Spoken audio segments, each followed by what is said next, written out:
राहुल गांधी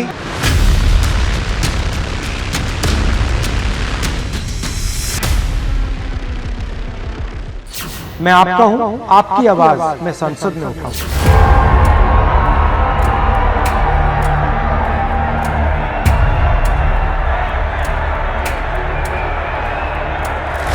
हिंदुस्तान के गरीब लोग, दलित, आदिवासी, पिछड़े, अल्पसंख्यक, किसान, मजदूर, मैं आपका हूं।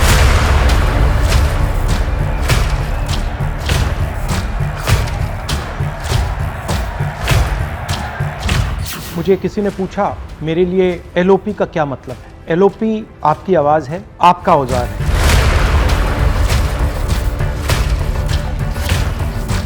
चौबीस लाख स्टूडेंट से मैं कहना चाहता हूं, आप अकेले नहीं। पिछले 7 साल में 70 बार पेपर लीक हुआ है। एक साथ हम ये लड़ाई लड़ेंगे और ये लड़ाई जीतेंगे। लोकतंत्र की मजबूती के लिए एक सशक्त विपक्ष का होना बहुत आवश्यक है। मैं तो बस यही चाहूँगा कि वो जो है बिना वजह के संसद में होने वाली कार्रवाइयों का बहिष्कार न करें, बल्कि जम के चर्चा करें। I'd like to congratulate you. जो भी आपके दिल में भावना है, आपकी समस्याएं हैं, एलओपी के माध्यम से मैं लोकसभा में आपके लिए उठाऊं। अब वो इसका कितना निवारण करेंगे, क्या करेंगे, उनके ऊपर है, या उनकी सरकार जब बनेगी वो तब करेंगे। हिंदुस्तान के जो स्टूडेंट्स हैं उनको हम जॉइंट मैसेज देना चाहते थे।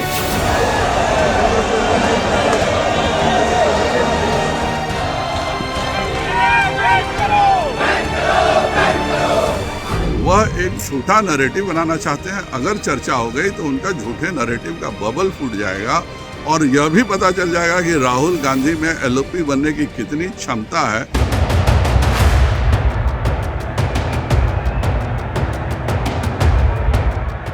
समझता हूँ कि इस समय बहुत चुनौतीपूर्ण समय में राहुल जी ने विपक्ष संभाला है। हम सबकी कामना है, सारे देश के लोगों की कामना है कि वो सफल हों। हमें उम्मीद ये है कि राहुल गांधी जी गंभीरता के साथ विपक्ष का नेतृत्व भी करेंगे, हंगामा नहीं होने देंगे, सदन को चलने देंगे। जब आप पद से भ्रष्ट होंगे, जब आप लोगों के खिलाफ जन विरोधी काम करेंगे, तो वो चट्टान की तरह खड़े रहेंगे और आपको वापस सही रास्ते पर लाएंगे। यही उनकी राजनीति है। संविधान से आपकी रक्षा होती है। जहां भी सरकार ने कॉन्स्टिट्यूशन पर आक्रमण किया, कॉन्स्टिट्यूशन को सप्रेस करने की कोशिश की, वहां पूरे दम से संविधान की हम पूरी तरीके से रक्षा करें। जय हिंद, जय संविधान।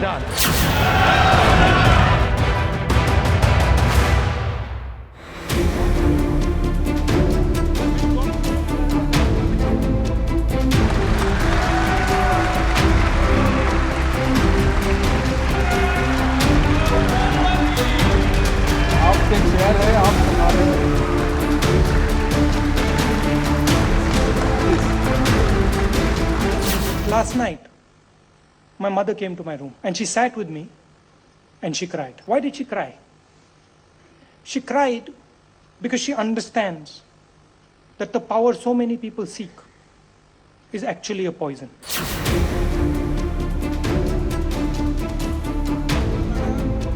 साहब, राहुल गांधी को मैंने बहुत सालों पहले छोड़ दिया है। राहुल गांधी आपके दिमाग में है, मेरे दिमाग में है ही नहीं। राहुल गांधी कांग्रेस के उपाध्यक्ष से नेता प्रतिपक्ष तक 10 साल में उनकी सियासत बहुत बदल गई है। कभी मां की बातों का जिक्र कर सत्ता में जहर देखते थे, अब पुराने राहुल को छोड़कर नए राहुल गांधी का परिचय दुनिया से करवा रहे हैं।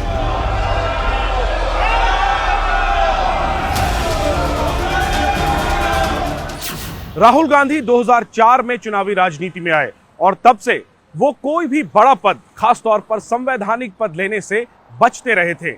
यहां तक कि 2019 लोकसभा चुनाव में हार के बाद उन्होंने पार्टी अध्यक्ष के पद से भी इस्तीफा दे दिया था। बीजेपी के कई नेताओं ने उन्हें अपरिपक्व लीडर की संज्ञा तक दे डाली, लेकिन अब राहुल अपनी पुरानी छवि को तोड़ते दिख रहे हैं।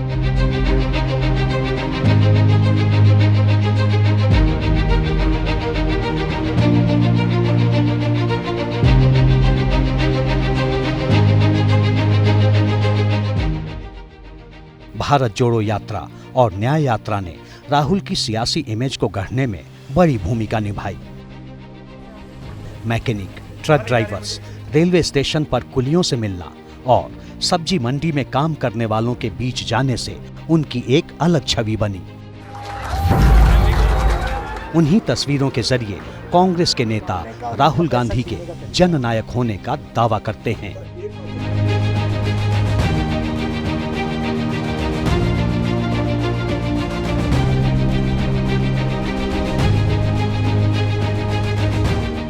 लेकिन सवाल यह है कि अभी तक बड़ी जिम्मेदारी लेने से इनकार करने वाले राहुल गांधी आखिर संवैधानिक दायित्व निभाने के लिए तैयार क्यों हुए?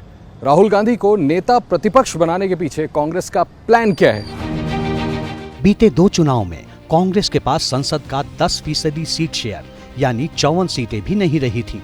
ऐसे में कांग्रेस सदन में विपक्ष के नेता के तौर पर अपनी दावेदारी पेश ही नहीं कर पाई थी।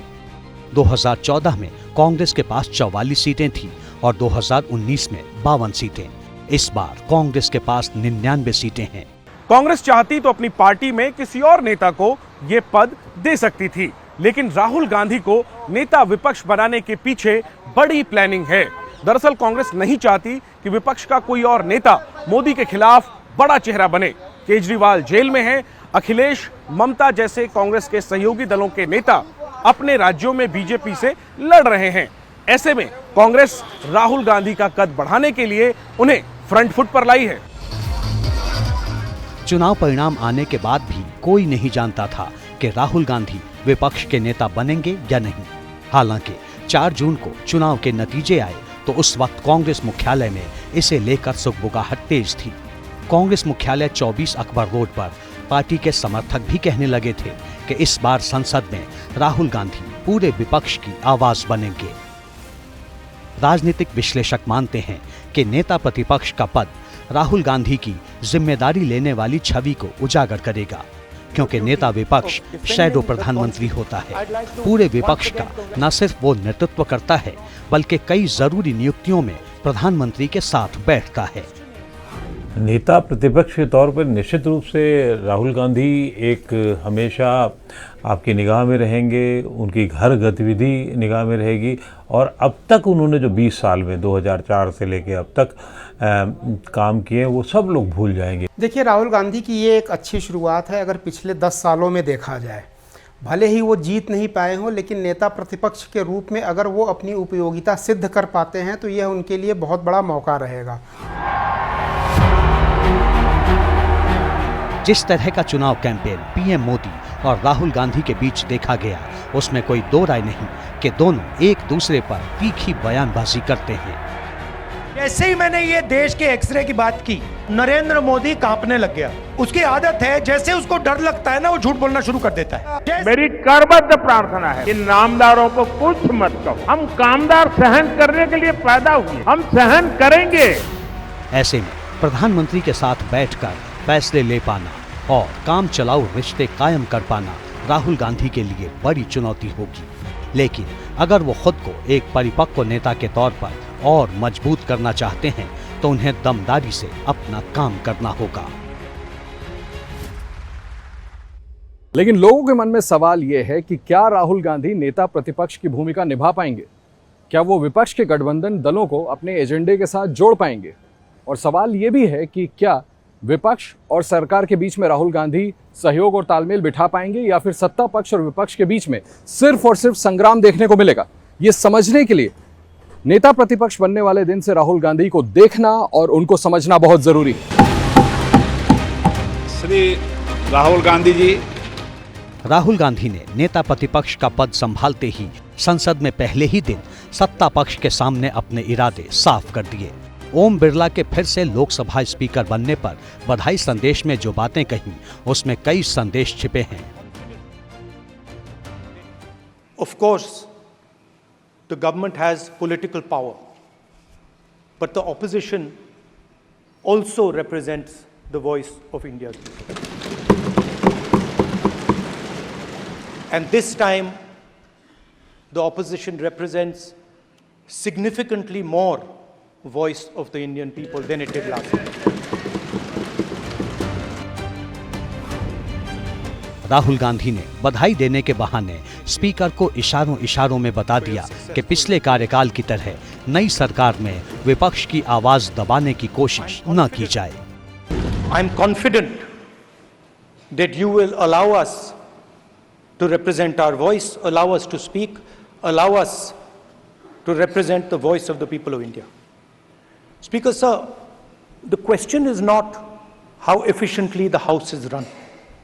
The question is how much of India's voice is being allowed to be heard in this country. This election has shown that the people of India expect the opposition to defend the constitution, the संविधान of this country.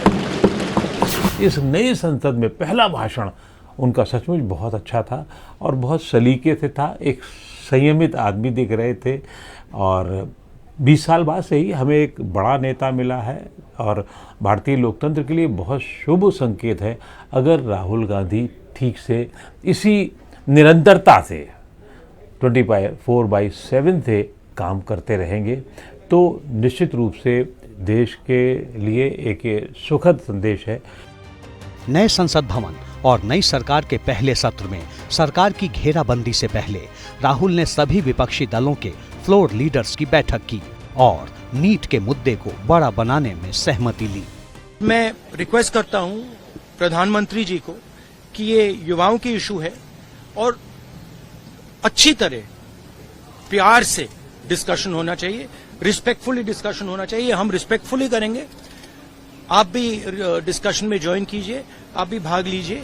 Rahul Gandhi तैयारी के साथ NEET के मुद्दे पर चर्चा करने संसद पहुंचे, लेकिन माइक को लेकर विवाद हो गया। राहुल गांधी ने स्पीकर से माइक खोलने की अपील की।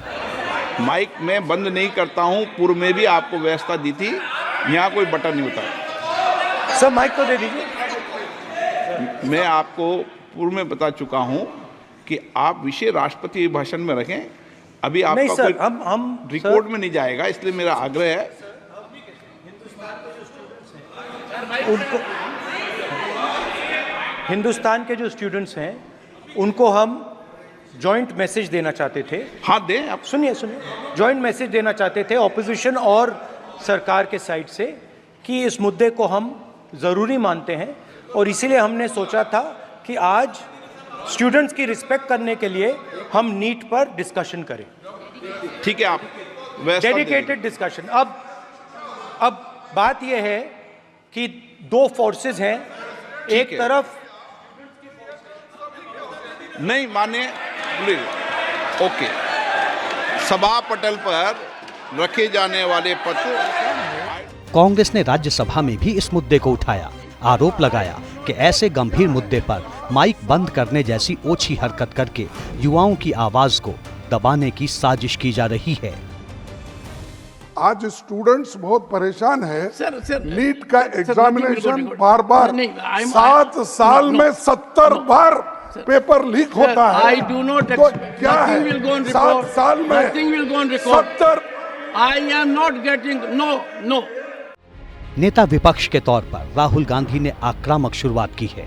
सदन में मुद्दा उठाने से पहले गठबंधन के नेताओं से बातचीत करना और उस पर सहमति लेना ये दिखाता है कि वो अपने दायित्व को लेकर कितने गंभीर हैं। तो बहुत ही धारदार प्रेजेंटेशन जो है राहुल गांधी से एक्सपेक्टेड है और इसमें दो चीज़ें हो सकती हैं। अगर राहुल गांधी ने मेहनत की तो वो एक बहुत ही मैच्योर लीडर के रूप में उभर करके सामने आ सकते हैं और अगर उन्होंने अच्छी तरीके से परफॉर्म नहीं की, अपने आप को डेवलप या ट्रेन करके वो नहीं गए, अभी भी राहुल गांधी के अंदर बहुत सारी इम्प्रूवमेंट की ज़रूरत जनता देखती है। क्वालिटी के मामले में अगर देखा जाए, अगर अपने आप को उन्होंने अपग्रेड नहीं किया, ट्रेनिंग जो है अपने आप को ट्रेन नहीं किया, तो यह इनके लिए एक फाइनल डिजास्टर भी साबित हो सकता है। लेकिन शुरुआती तस्वीरों और मुद्दों को देखकर कोई बड़ी राय बनाना जल्दबाजी होगी।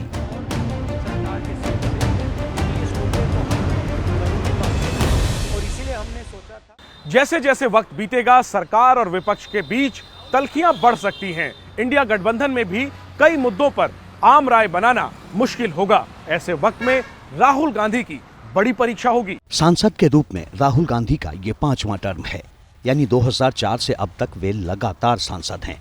राहुल गांधी ने अब तक के सियासी सफर में कई उतार चढ़ाव देखे हैं। जनवरी 2013 में वे कांग्रेस के उपाध्यक्ष बने।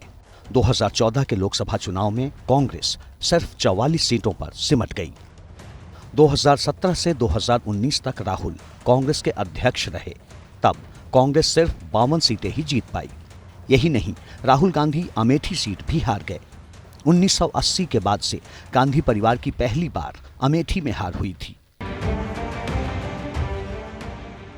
कई राज्यों में भी कांग्रेस की बुरी हार ने राहुल की सियासी समझ को सवालों के घेरे में खड़ा कर दिया। नतीजा ये हुआ कि राहुल कांग्रेस के अध्यक्ष पद से हट गए। साल 2023 में तो पुराने विवादित बयान के मामले में राहुल गांधी को 2 साल की सजा हुई और उनकी संसद की सदस्यता रद्द कर दी गई। लेकिन संयोग देखिए, जो नेता विवादित बयान की वजह से संसद से बाहर हो गया था, आज वो नेता प्रतिपक्ष है, संवैधानिक पद पर और विपक्ष का बड़ा चेहरा बन गया है। राहुल से पहले गांधी परिवार में उनके पिता राजीव गांधी और इंदिरा गांधी भी नेता प्रतिपक्ष रह चुकी हैं।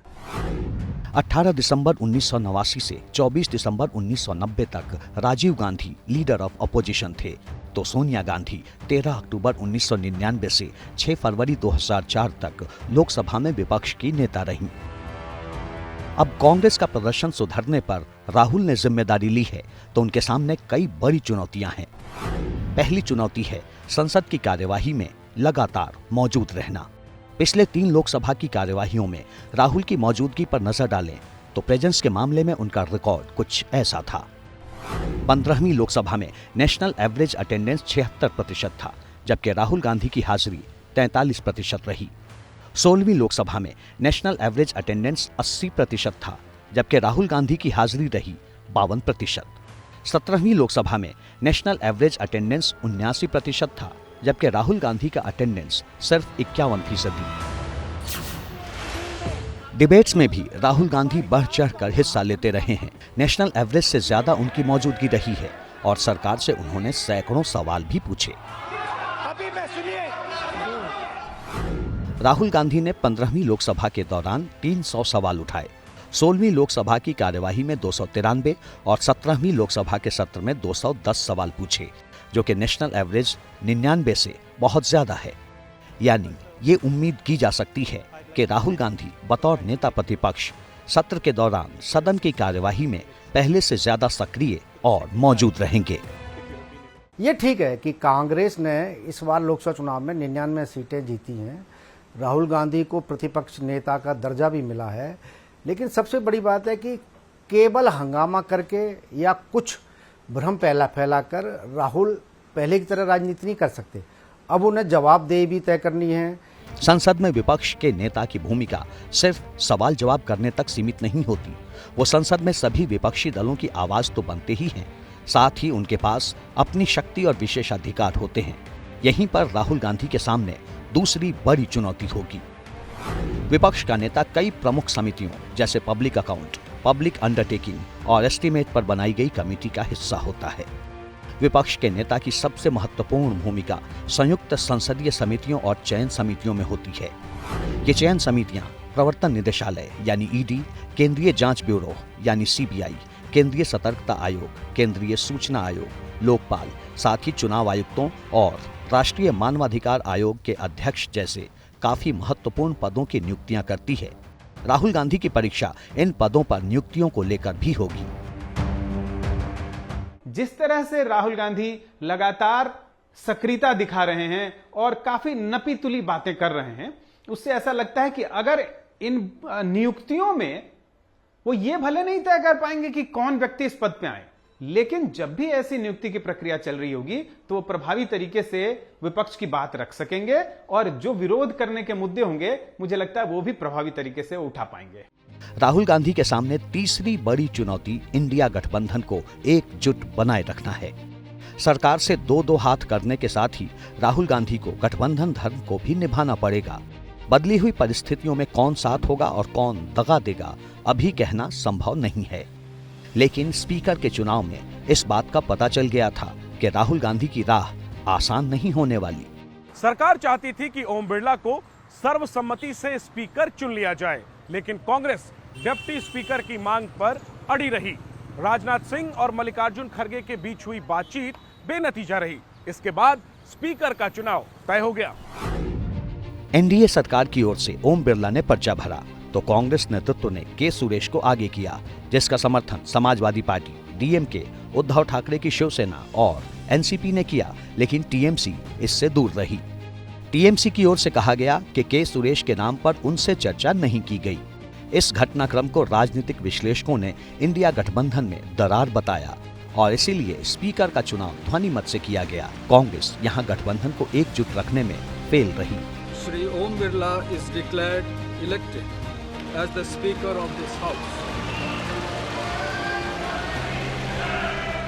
ये सदन 1975 में देश में आपातकाल इमरजेंसी लगाने के निर्णय की कड़े शब्दों में निंदा करता है। आपातकाल के मुद्दे पर भी विपक्ष बंटा हुआ दिखा।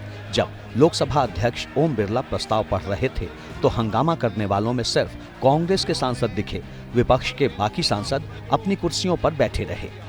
दिसंबर 2023 में 3 नए आपराधिक कानून पारित किए गए थे। नया कानून 1 जुलाई से लागू होगा। इसके खिलाफ विरोध करने वालों में सिर्फ टीएमसी है। इंडिया गठबंधन के बाकी दल बहुत ज्यादा दिलचस्पी नहीं दिखा रहे, जबकि नेता विपक्ष के तौर पर राहुल गांधी को गठबंधन में सामंजस्य और एकता बनाकर रखनी होगी। देखिए, विपक्ष को एकजुट करना एक बहुत बड़ी चुनौती है। अलग अलग पार्टियां हैं, कई छोटी भी हैं, इन सबकी अपनी अपनी प्राथमिकताएं हैं, अपने एजेंडे हैं और साथ ही उनकी अपनी महत्वाकांक्षाएं भी हैं। ऐसे में इन सबको साथ लेके चलना आसान काम नहीं है। राहुल गांधी के सामने चौथी बड़ी चुनौती महाराष्ट्र, झारखंड और हरियाणा विधानसभा चुनाव है। महाराष्ट्र में राजनीतिक उथल-पुथल है। लोकसभा चुनाव की तरह विधानसभा में भी अच्छा प्रदर्शन करने का दबाव रहेगा। झारखंड में कांग्रेस का प्रदर्शन ऊपर नीचे होता रहा है। 2019 के विधानसभा चुनाव में कांग्रेस 16 सीटें जीत पाई, लेकिन 2024 लोकसभा में प्रदर्शन अच्छा नहीं रहा। यहां इंडिया गठबंधन सिर्फ 5 सीटें ही जीत पाई। हरियाणा में 2019 के विधानसभा चुनाव में कांग्रेस ने 31 सीटें जीती थी, लेकिन सरकार बीजेपी की बनी। 2024 के लोकसभा चुनाव में इंडिया गठबंधन का प्रदर्शन शानदार रहा और उसने 5 सीटें जीत ली। ऐसे में राहुल पर विधानसभा चुनाव में भी अच्छा प्रदर्शन करने का दबाव रहेगा और आम आदमी पार्टी के अलग होने से ये दबाव और बढ़ जाएगा। अखिलेश यादव जो अभी तक साथ थे लोकसभा चुनाव में, लेकिन जैसे ही उपचुनाव की घोषणा हुई, कांग्रेस और समाजवादी पार्टी का गठबंधन टूटने को तैयार है। तो और भी कई राज्यों में, खास तौर पे जो नए विधानसभा चुनाव आने वाले हैं, खास तौर पे महाराष्ट्र, हरियाणा, झारखंड और जम्मू कश्मीर में भी इस साल विधानसभा के चुनाव होंगे। तो राहुल गांधी की संगठन क्षमता का प्रदर्शन यहां होगा। सियासी पंडित राहुल की सियासत का कई नजरिए से विश्लेषण करते हैं। विश्लेषक कहते हैं कि जब कांग्रेस अपने इतिहास के सबसे मुश्किल दौर से गुजर रही थी, तो इसी मुश्किल से निकालने के लिए राहुल ने 7 सितंबर 2022 से कन्याकुमारी से कश्मीर तक भारत जोड़ो यात्रा की शुरुआत की। इसके बाद राहुल गांधी ने मणिपुर से मुंबई तक यात्रा की।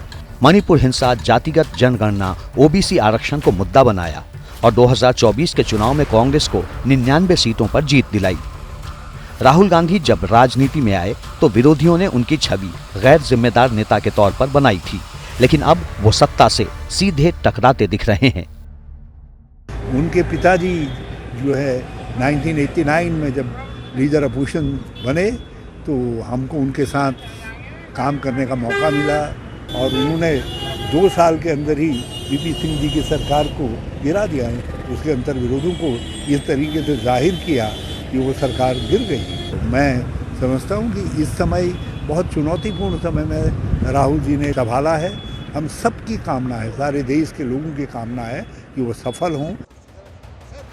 राहुल गांधी 10 साल तक अपनी सरकार में लोकसभा सांसद रहे और पिछले 10 सालों से विपक्षी सांसद हैं।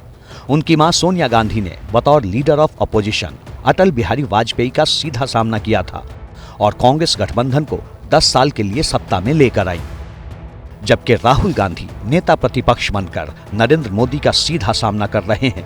तो सवाल है कि क्या राहुल अपनी मां सोनिया की तरह कांग्रेस के अच्छे दिन ला सकते हैं या सत्ता के लिए संघर्ष यात्रा अभी लंबी चलेगी।